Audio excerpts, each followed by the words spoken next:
and this will be up to refer to later. So welcome everybody. I am Jessica Benson and I am the school counselor for Villanova, and I will let everyone else introduce themselves, and we'll start with Mrs. King. Hi, I'm Mrs. King. I am the Director of College Counseling, and I primarily work with the 11th and 12th graders. Ms. Burgett. Hi, I'm Ms. Burgett. I teach English 12 and am the English Department Chair, and I also am the CAST Coordinator for the IB program. And Mr. Solecki. Hi, I'm Eric Solecki, and I teach primarily history and civics, although I also teach the theory of knowledge class for both the juniors and the seniors.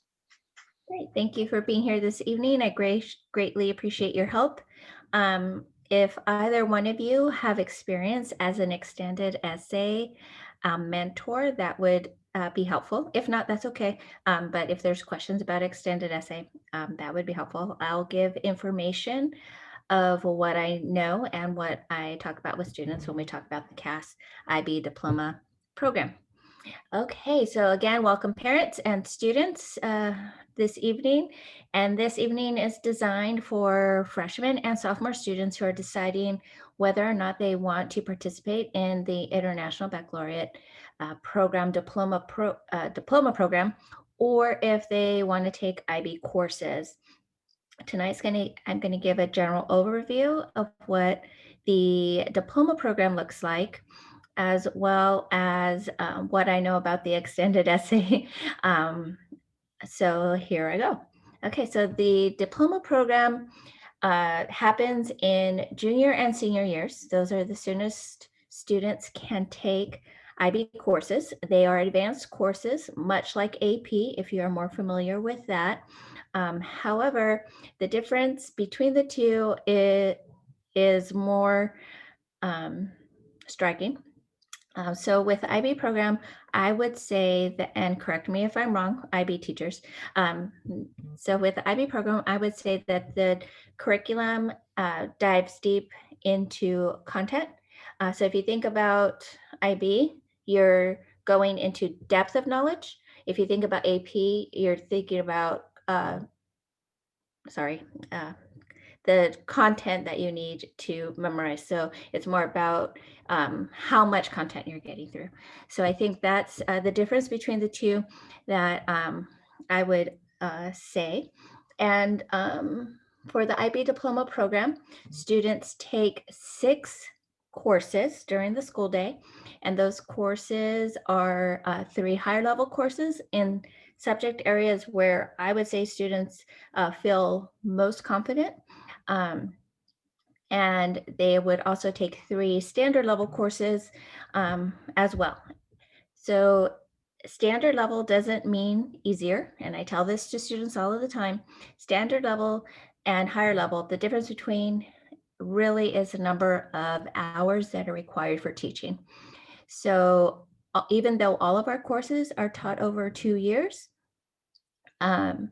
standard level courses are only required to teach 150 hours, and higher level courses are required to teach 240 hours. And higher level courses are required to be over 2 years, whereas standard level courses could be 1 year if it fit into our schedule. On top of that, if a student would like to be an IB diploma candidate, they would take theory of knowledge, which Mr. Slucky will be talking about in a little while. And that is outside of the other classes that students are enrolled in. When we started the IB program, we had theory of knowledge taught within the religion courses, but we have decided this year to change that. So all students will be taking a theology class, 11 and 12, in addition to theory of knowledge. And theory of knowledge is taught for juniors in the spring semester and for seniors in the fall semester of their senior year.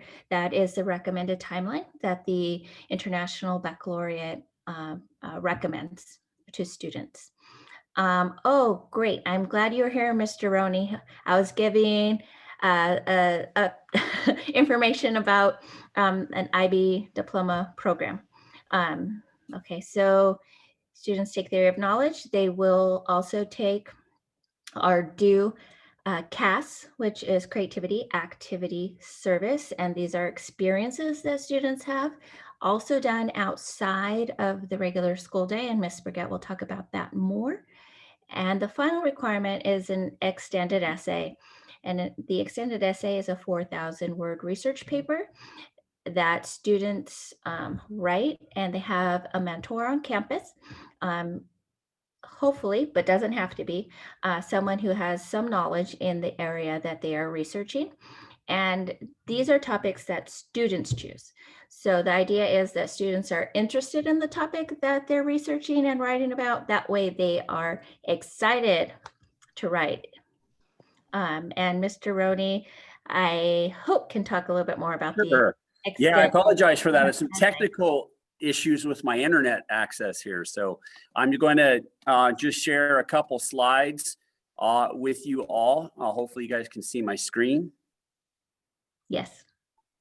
Okay, great. Yeah, thank you for that, Mrs. Benson. I'm the International Baccalaureate Program, and my name is Brian Roney, by the way. I'm the Assistant Head of School for Academics and the IB Coordinator, along with Kirsten Dalto.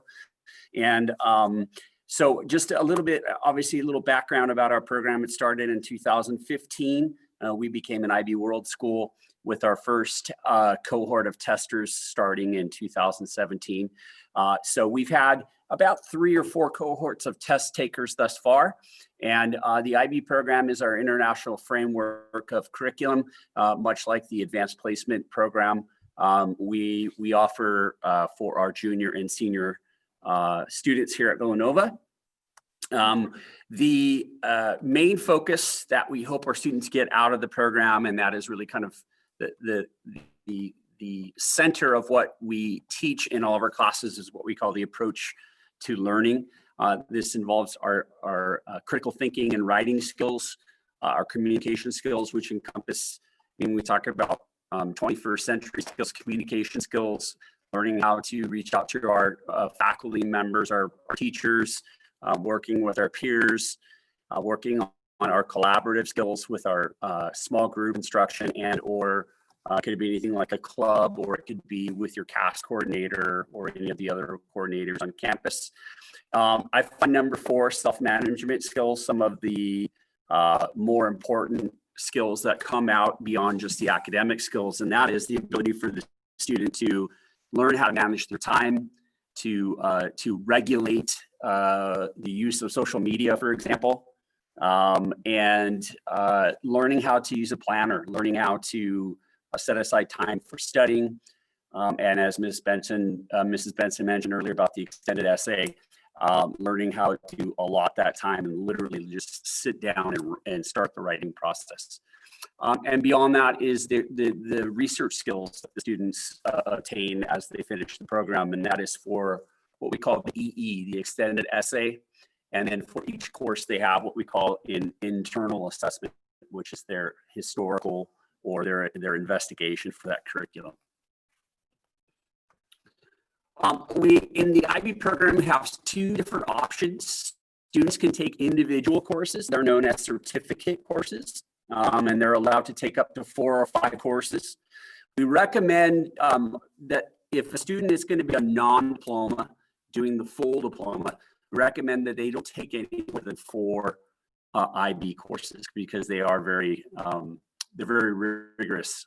And so they may take individual courses, certificate courses, or they may enter in what we call the IB Diploma cohort, which is they are full diploma students. And right now we have around 20 full diploma students in our current cohort, which is cohort number 6, I believe. Yeah, 5 or 6.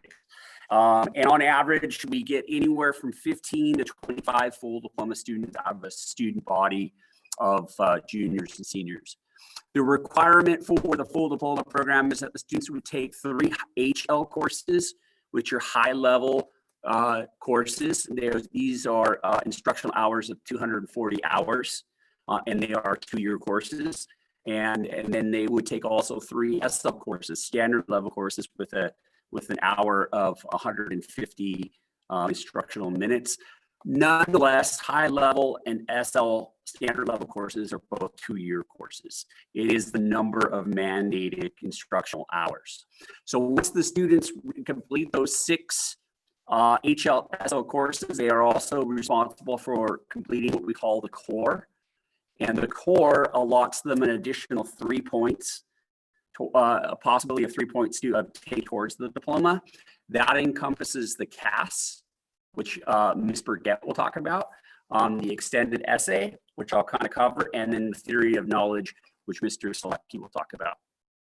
All of the student assessments, whether they're certificate tracked or diploma tracked, are held in their senior year in May here on campus. And those tests are proctored over a course of 3 weeks. The grading system for IB is the scale of a 1 to 7. Typically, universities and the college counselors can speak to this as well, but they're looking for scores from a 4, 5, 6, or 7. And it also is contingent upon which universities you apply to. So every university will have a mandate for which in particular score they're looking for.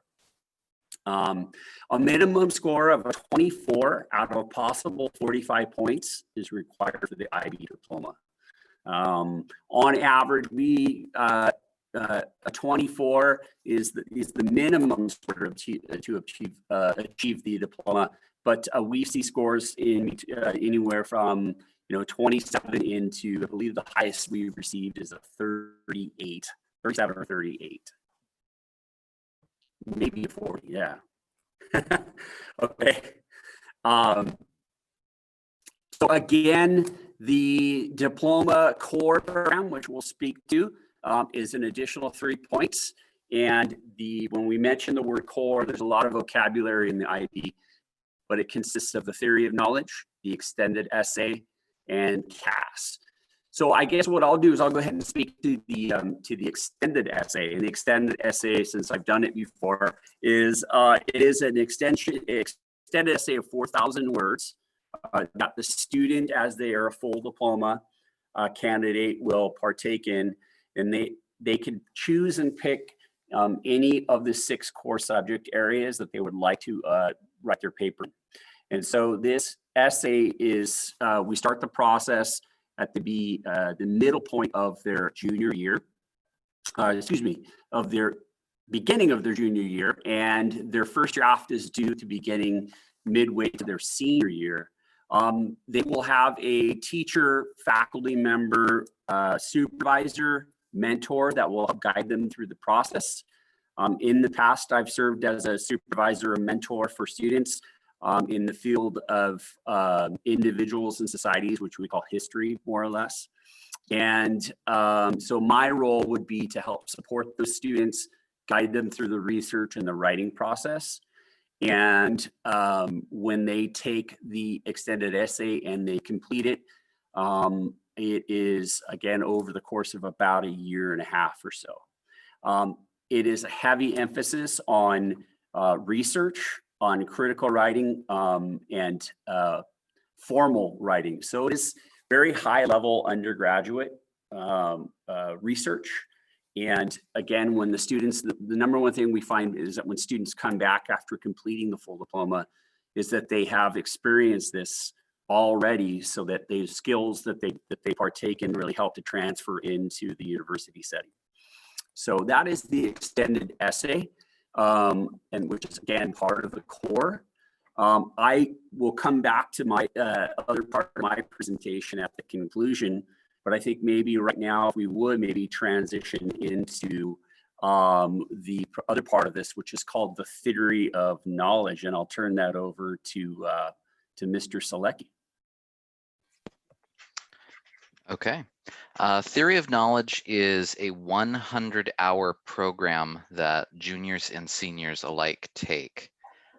Essentially, it is meant to mimic skills that are extremely relevant for university-bound students. To wit, in the senior year, there are 2 projects that are required in order to pass the Theory of Knowledge class. The first is a short essay, 1,600 word essay to be precise, on one of 6 different prompts provided by the IB. And so this reflects essentially a midterm that a student would take at a university. Following that, there is also a presentation project, which not quite a dissertation defense, but it does reflect some of the presentation skills that a university-bound student will need, where they essentially will create a presentation about a topic that interests them, but also lives within the tools that theory of knowledge presents to the students. So as seniors, they are producing these two projects. As as juniors, the students are working on core skills. In particular, they're learning about knowledge questions, which are essentially high-level research questions condensed into something that a high school student should be able to manage. They also learn about the ways of knowing, which are 8 different methods by which a person integrates knowledge into their own system. And then they also have the various areas of knowledge, which are essentially core subjects.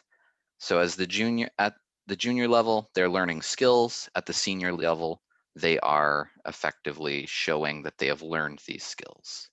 And so that's something that takes place over the semester for each. Is there anything else I should add? Okay. Thank you, Mr. Selecki. And the third part of the core, as we mentioned before, is the creativity, activity, and service, also known as the IB is known as CAS. And so for that, I'll turn that over to our CAS coordinator, Miss Burgett, excuse me. Thank you. Hi. So yeah, CAS, as we've been told, stands for creativity, activity, and service. So the IB doesn't just want you developing your academic self. That's a very important part of the program, but they also want us focusing on not only the mind, but the heart and the body and really the soul of the student in different ways. So CAS helps us to do that, to kind of take that well-rounded sort of development education outside of the classroom as well. So CAS does happen outside of the classroom, outside of the school day. You're going to be engaging in different experiences, creative experiences, physically active experiences, and service-oriented experiences. And those might be broader than what you think they might be. So creativity can certainly be things like drawing, like theater, like the maybe more traditional sense of creativity that we think about, but they can also be things like math club, right? If you're using problem solving to solve problems, or robotics, different things like that. It's anything where we're exploring new ideas and leading to some original product or performance. So that's creativity. Activity is physical activity. It could be anything from joining a sports team to training for a half marathon to going on walks every week. It's going to look different from student to student. So, and that's one thing about CAS for all of the strands, is that it's very individualized for each student. It's not going to look the same for every person, right? If you're a 3-sport athlete, your activity component of CAS is going to look very different from someone who maybe doesn't work out at all right now and needs to stretch themselves in that vein. So that's creativity, activity, and then service, right? We're kind of used to that with our Christian service for Villanova, and it's kind of, it really is kind of similar. In that you're going to be wanting to engage in service-oriented activities, maybe both on campus and within the community within your CAS program. So CAS has to last for at least 18 months between junior and senior year. It needs to involve regular, so ideally weekly involvement. And we're really looking to see you stretch and to grow through your CAS experiences. So, you know, if you've been on the soccer team since you were 8 years old, playing the same position and doing the same thing might not be CAS for you. But maybe trying a new position, or trying, I don't know how soccer works very well, but trying a new skill in soccer to score more goals maybe, or become faster at running on your soccer team, that's going to contribute to your CAS program. So just like the academics are wanting you to learn and grow, the CAS portion also wants you to learn and grow, but outside of the classroom in these 3 different strands over 18 months. CAS is not externally assessed. There's no CAS test. There's nothing that we submit to the IB. Instead, you're going to create a portfolio where you keep both reflections, so written or spoken records of what you did for CAS, how it affected you, what you learned, how you grew from it, what challenged you in those components, and then evidence of what you did. So things like pictures or certificates or emails, kind of proving that you did what you said you did. You're going to keep that in a portfolio, and I, as a CAS coordinator, will go through it with you over the 18 months, look at it, approve it by the end, and check a box that says, yes, you did CAS, or no, you didn't. So there's no points for CAS, which I know can sometimes be frustrating, but I think it's also a beautiful part of the program where you're not doing this for a grade. You're not doing this for points. You're not doing this for like a test score. You're doing this really to develop yourself as a person in these three strands of creativity, activity, and service, and also to balance out the rigorous academics that the diploma program asks of you. One caveat, though, is that you must complete CAS to get the diploma. So there's no points, there's no grade, but it must be completed. That checkbox must be checked off by the end of senior year in order to receive the IB diploma. So it is mandatory. Within those 18 months, the IB requests a balance of creativity, activity, and service. So for some people, that comes really naturally. But for some people who are maybe very creatively oriented and are constantly doing the musical and art club and things like that, you might have to stretch yourself in some of the other strands. And again, that's very student to student individualized, depending on how each person's program looks. The IB does not count hours for CAS. Instead, again, CAS is recorded really through those reflections where you're writing or talking about what you did and how it affected you and that evidence. But when the IB did count hours, just to give you a sense of what they're asking for, they asked for about 50 hours of each creativity, activity, and service over the 18 months. So about 150 hours of CAS experiences, and then you write about those in your portfolio. If we break that down, it's a few hours each week. If you're involved on a weekly basis, you'll probably want to be somewhere between 2 and 4 hours a week doing something for CAS. So if you think about how often you're at a sports practice or playing an instrument or writing, short stories, maybe you're a writer, whatever it happens to be, going to the homeless shelter, probably a lot of what you're already doing can work for CAS. So it's not about taking on all this extra stuff and really kind of overburdening yourself. It's really taking those maybe 2 to 4 hours every week and being very intentional with how am I being creative? How am I being physically active? How am I doing service? And how is that affecting me and the community around me? So it's really more of a reframing of thinking than of taking on a whole bunch of hours of extra stuff. And again, it is spread out over those 18 months. One other thing to mention, in addition to the CAS portfolio, that's sort of a tangible record of CAS, you will have to do one, or you'll get to do at least one CAS project over the 18 months. So while all those other things I've mentioned, sports teams, musicals, things like that, are CAS experiences, you will also get to take on a CAS project, which is a CAS experience. It's just sort of big and special. A CAS project is going to last at least a month. It's going to be started by you. So it's going to be some idea that you have in creativity, activity, or service that you really want to work to bring to fruition. And it needs to involve collaboration. So you're going to work with other people to bring that about. So it could be anything from starting a dance to creating a mural on campus to doing some sort of fundraising or supply raising program to researching and conducting an awareness campaign about a current event to creating a short film or an animated film, maybe to raise awareness about a social justice issue. All those things are in some iteration have been done as CAS projects before. So really an opportunity, kind of like the extended essay, to take something you're excited about and run with it, whether it's on campus or in the community. And then you also need to meet the 7 learning outcomes, which we go into in depth when we start the CAS program, but these are sort of 7 skills that the IB wants you to meet through your CAS program, and you'll show that in your reflection. So these are some of the things we kind of have to check off and make sure you've met in order to, if you're wondering, what does it mean to achieve CAS? The portfolio, the project, the learning outcomes are kind of the concrete, bigger things. Throughout the 18 months, you'll do 3 sort of official interviews with me, the CAS coordinator, and then we also do little check-ins in between, but it is very student-driven. If you think about that, 3 official interviews over 18 months, and then some check-ins, we're really only meeting sort of face-to-face or on Zoom right now every few months.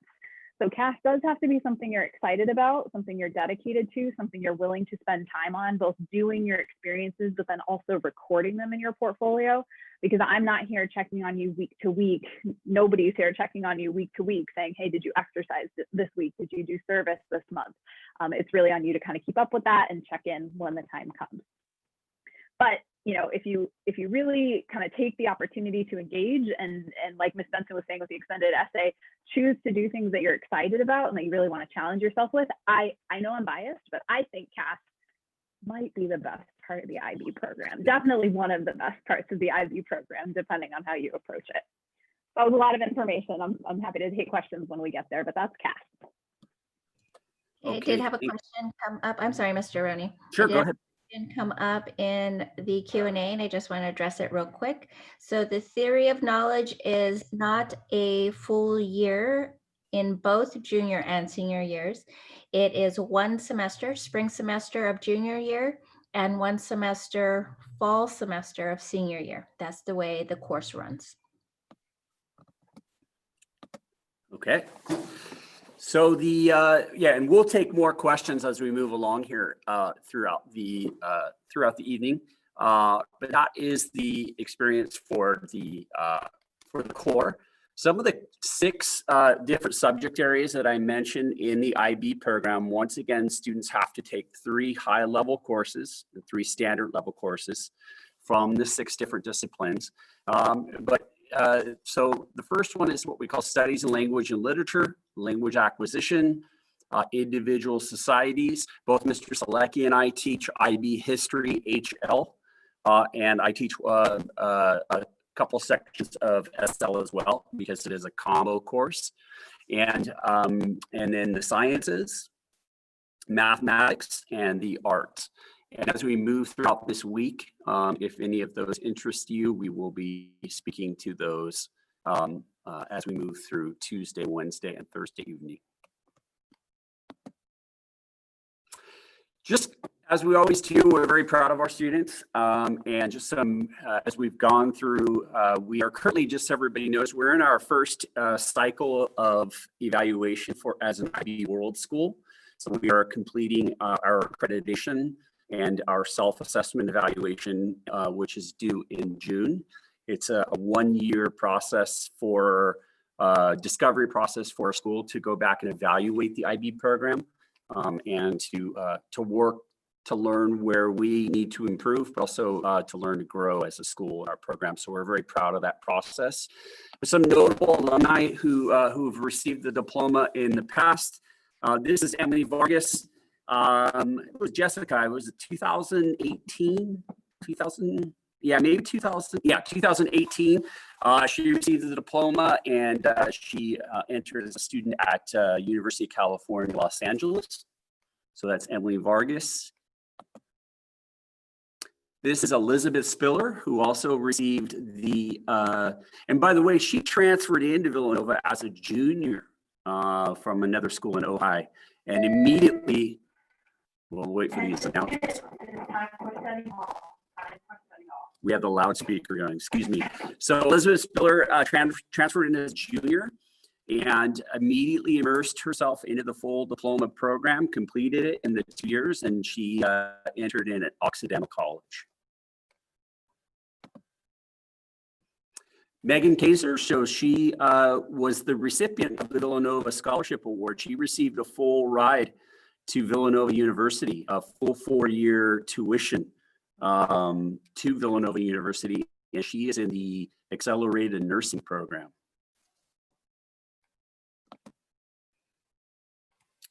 This is Sean Solomon, who received the diploma as well, attended the University of Maryville, and his brother also attended Villanova. So both brothers, Sean and Joshua, attended, both history students as well, attended Villanova and the IB Diploma. And Emma Randolph, again, so she received the IB Diploma 2018, and she also attended University of California, Los Angeles. So Jessica, Aisha, before we do a Q&A, would you like to add anything else?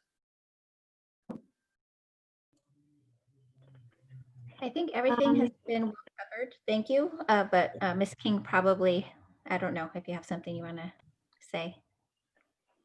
More than just the IB program is a very well-renowned program. internationally and nationally, and we sometimes don't have an understanding of it because we've had a lot of history of AP in our country, but IB is gaining a lot of traction as well. And for many colleges and universities that I have visited and heard of from admission counselors and things like that, they all understand the rigor of the IB program and what goes into it. And so, you know, there's a lot of, it's held in high esteem when a student completes the diploma or is even just pursuing the diploma, because most decisions for colleges come out before the diploma results occur.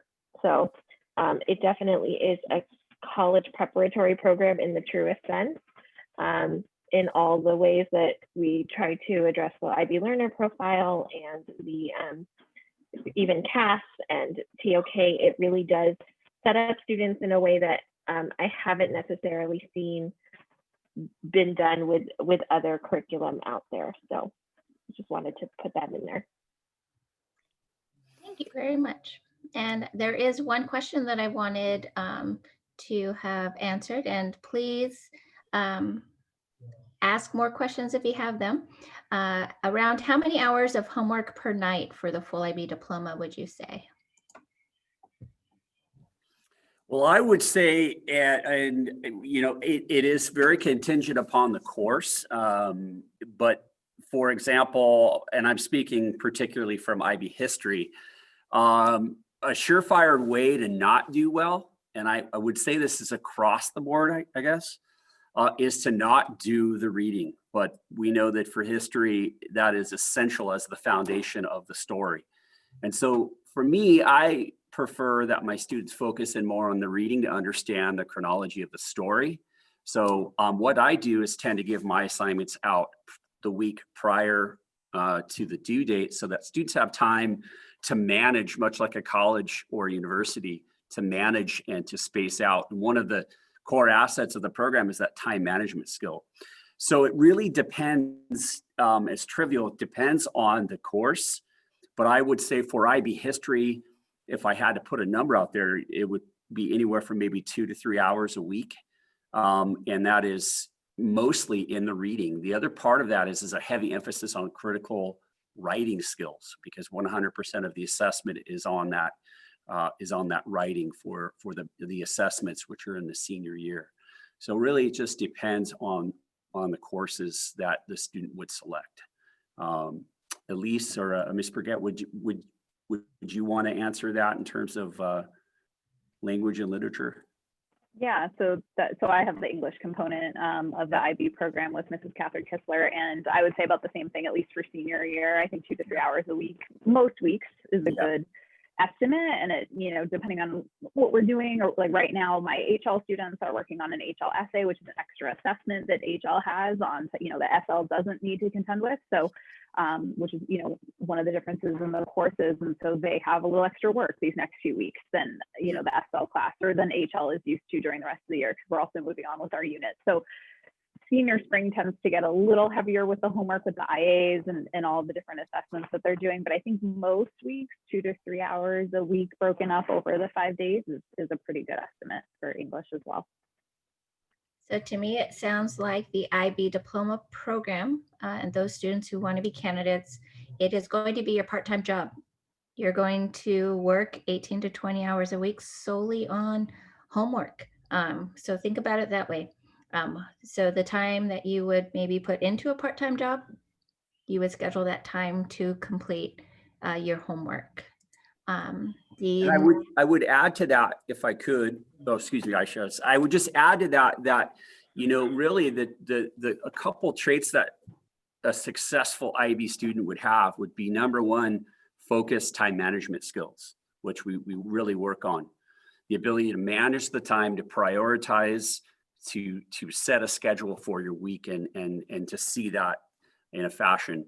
And then the other part of that is the work ethic. If you're willing to put the work in, and no pun intended, stay the course and stay dedicated and realize the outcome at the end and stay committed, the dividends are very high for the IB Diploma program and for the certificate course.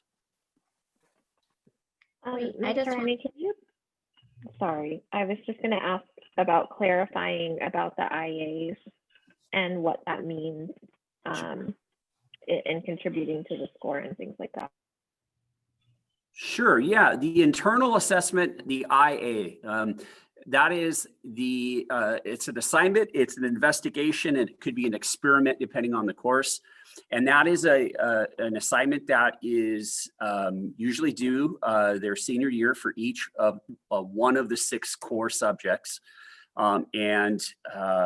For history, for example, the students are allowed to choose do a historical investigation on a subject as long as it's not within the last 10 years. And the reason why they call it internal assessment is because it is internally marked, first primarily by the teacher, by the instructor, and then a sample is taken from the instructor's marks, whereby the instructor is graded across a norm to what they call modify the score on a scale. So they call that an internal assessment because it is graded by the teacher, and then those samples are sent into the IB. The external assessments are the actual tests that the students sit down for in May. They take that exam and then we send those off. So internal is part of the course. External would be those tests that they take in May. Thank you. So there are a few more questions, and I think I can answer some of them. So the first one is, if you start off your junior year with the IB Diploma but realize it's too overwhelming, can you leave the full IB Diploma? And the answer to that is yes. There is a process where you talk with the IB coordinators and your counselor, and then and your parents, and you have to agree on it. And there's a form that gets filled out and signed. But yes, the answer is yes. If you feel that it is too overwhelming, the counselors and the IB coordinators can also ask you to exit the program if we feel that it's not the right fit for you as a student as well. One of the things with that as well is that we do ask that as students enter into the cohort as a full diploma student, they are bound to what we call an academic contract, which they sign, the parents sign as well. And it's really their pledge to adhere to all the policies of the program and sort of the requirements of what's expected by their teachers. And so that is heavily evaluated as well. And it's something that we look at upon an exit from the program. Okay, so the next question is, how should students think about which courses or areas they should choose for HL? You want to go ahead? I can answer that, yeah. Sure. So what I tell students is your HL courses should be in subject areas that you enjoy and you're curious about. So maybe you've always liked reading and writing, and you are really excited about research. Maybe you want to do the IB language and literature as HL. And I'm going to say, if you're interested in history, but remember, history, you're looking at a lot of primary documents. It's more textual instead of fiction. So you got to keep that in mind as well. But if you're interested in history, I've always wondered about it, definitely HL for that. So you can, these are things that we talk about during your one-on-one meetings with me to kind of help you decide which courses you want to take as HL and which courses you want to take as SL. But generally, HL courses doesn't have to be the courses that you get the A's in, but it definitely should be the courses that you're really interested and curious about when you're learning. Any additions to that? Yeah, I would agree with you on that. And it's different for different students, but some would say, yeah, they would take their HL courses in the subjects that they're strongest. And some would like to challenge themselves and take high-level courses that are a little bit longer with more instructional hours that they have a curiosity for.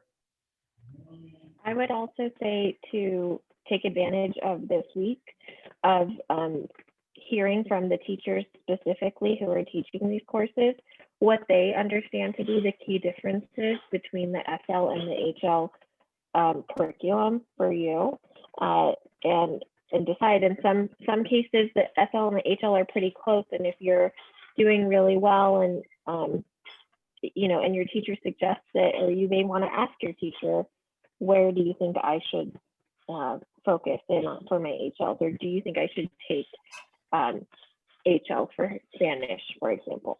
They are really valuable in understanding what the curriculum is, and also knowing you as a student so far. So I would definitely utilize all resources that you have here on campus. To add to that, for all IB courses, whether or not you want to be a certificate student or a full diploma candidate, you do have to get recommendations from your current teachers in your sophomore year. So on that recommendation, you will indicate which level of the IB course you are interested in applying to, and teachers will let me know that whether or not they recommend you for that level. And if they do, great. If they don't, they'll let me know the level they recommend. Or sometimes they tell me that you could do well at either level. It's up to you in your plan as to which one you want to do. So that is part of the process as well.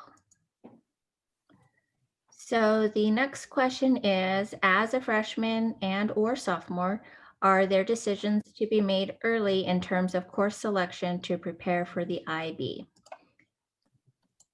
And I am going to say the curriculum that we have planned in 9th and 10th grade, our preparation for the IB program. We would like all students to be eligible if interested.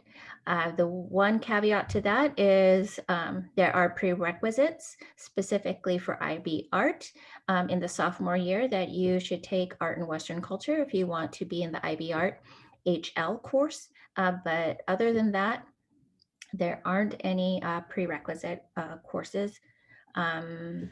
Many additions? Anybody like to add? That's good. For international students, in terms of the language acquisition piece of the program, if you are interested in IB, it's helpful for us to know that as you're exiting the ELD program, so that we have a plan in place for what we have is an accelerated language program that happens within the IB that requires actually like the opposite of a prerequisite, that you not take the language prior to being in the course. So we want to make sure that we don't exclude a student by placing them in a class incorrectly in their sophomore year. Thank you very much. So a couple of questions that I will answer for all as well. Is it worth it to take some of the IB courses but not enter for the full diploma? And I would say absolutely. The purpose to taking individual courses is to show challenge in your curriculum. So Mrs. King, if you could talk more about the application process and how that looks when students are being evaluated for admission to college. Sure. So when students are applying to college, most colleges ask for an academic history of the students from their 9th grade year, and in the UC and CSU cases, their 10th grade years. One of the things that stands out to admission counselors is academic rigor and understanding the context of what the student is doing in all of their classes and what their full day looks like. They're trying to understand a student from all aspects that they can, and one of those is their transcript. So they will see that a student maybe was doing all honors courses, and then in their junior and senior year was moved to college prep courses, or did as many, students taking advantage of all the opportunities that a school has to offer. That is one of the aspects of the college admission process, but it's also what makes sense for the student. So I don't want to say, oh, everyone should do the full diploma. But if a student has been doing, gradually adding rigor and challenge to their coursework, by the time that they're a junior a senior, then maybe they do want to be taking 2 to 3 IB classes or 1 to 2 IB classes, whatever makes the most sense for that student. And,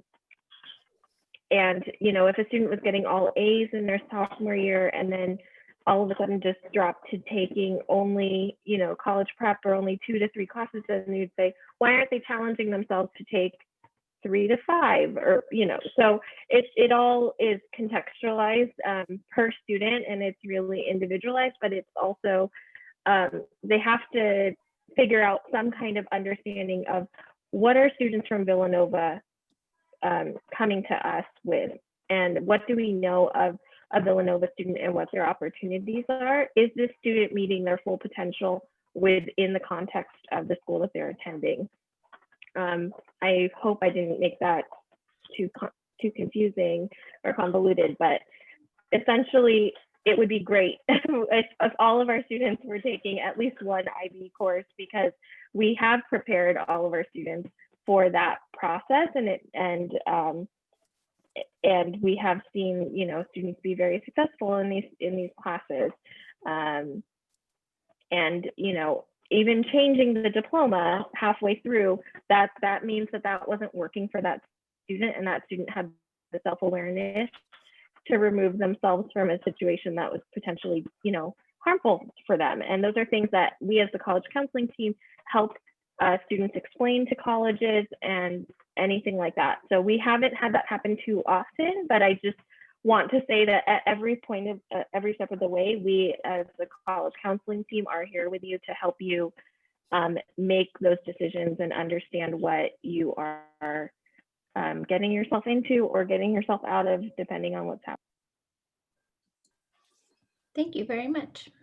Okay, the next question is, are there prerequisites for candidacy? The answer to that is no official prerequisites, but the way that you say that you want to be a full IB diploma candidate is you let me know during our 4-year plan meetings when we're choosing courses for next year. So that would be the number one. And then when you are getting your recommendations for your courses from your teachers, and they let me know whether or not they feel that you would be successful in the level of in the subject area level, whether it's higher level or standard level. I look at those, and if for some reason you are not recommended for a course, we will meet again and discuss the challenges that you may face in taking the course, and you can decide on whether or not you want to continue as a full IB diploma candidate or if you don't, but that's specific per student. So interest and recommendation, those are the two things that students have to have in order to enter into the program. And in that recommendation, the number one thing that we're looking for, or actually two things. Number one are your prior grades as sophomores, but instances of lack of work ethic.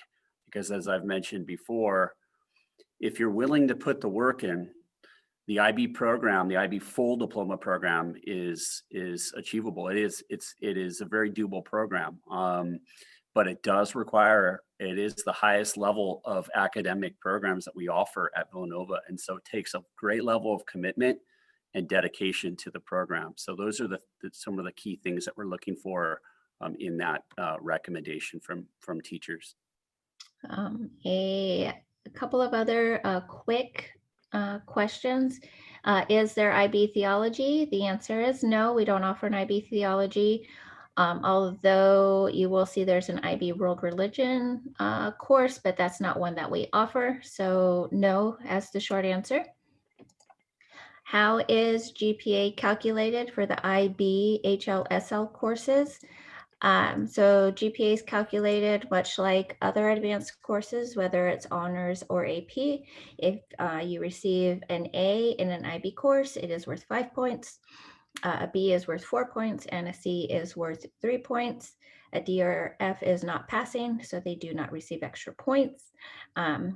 So with the IB program, correct me if I'm wrong, Ms. King, the highest GPA you could achieve in an individual semester, I think, is a 4.86. Yeah. And then this is a bigger question. So all who would like to have an answer in it, let us know. How does the IB look on a college application versus AP classes? I will answer in the general sense that we don't offer very many AP classes. In fact, we only offer one.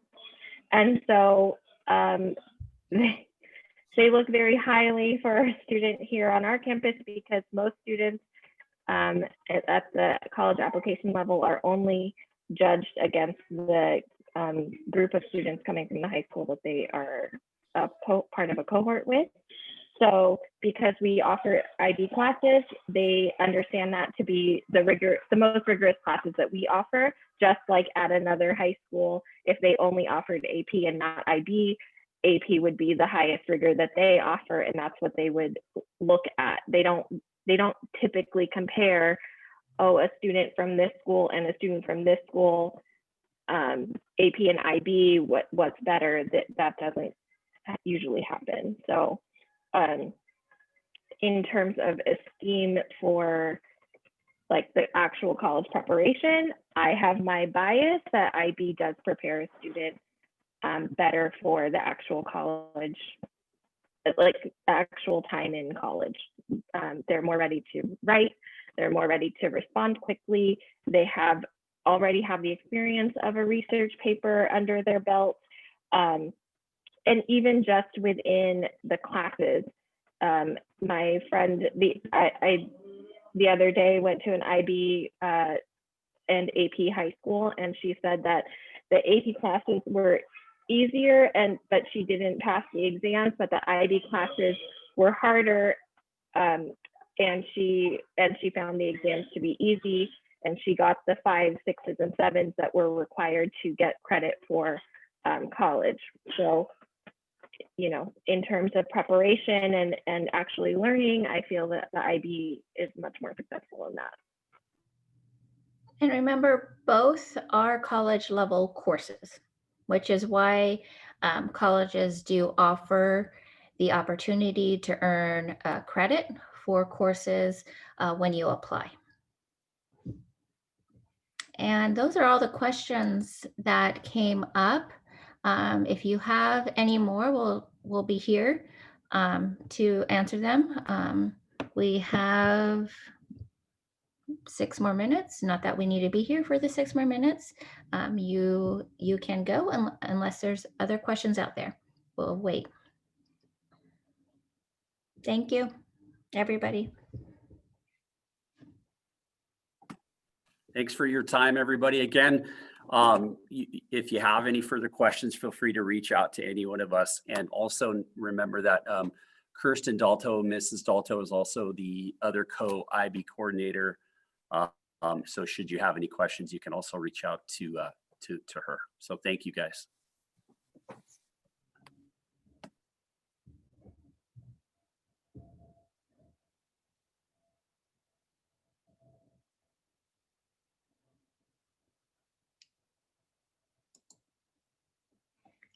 So a question came up on whether or not the IB course requires money. You're muted. Sorry about that. Yeah, so the IB course, to take the course does not require money. The testing registration does require much, just like the AP courses. There is a testing fee for each subject. It's $119 to register for the IB exam. So that's $119 for each test.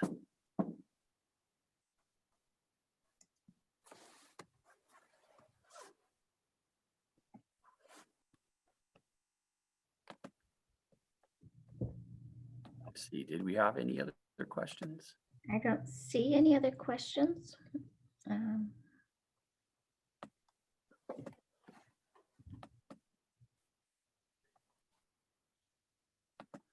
You're welcome, Rebecca.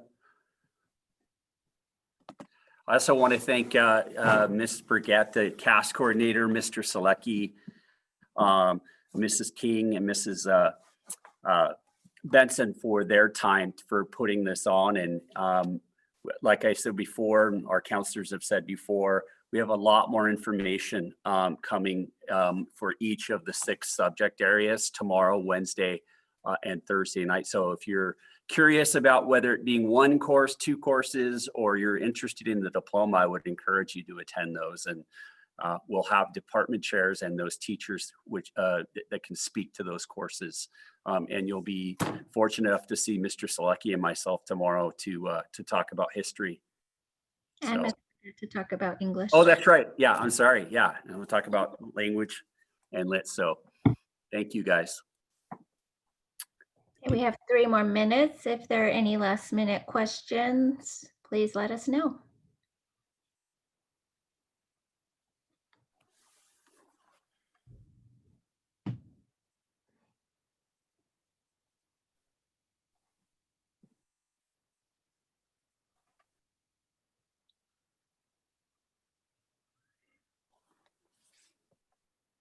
I'm going to end the recording.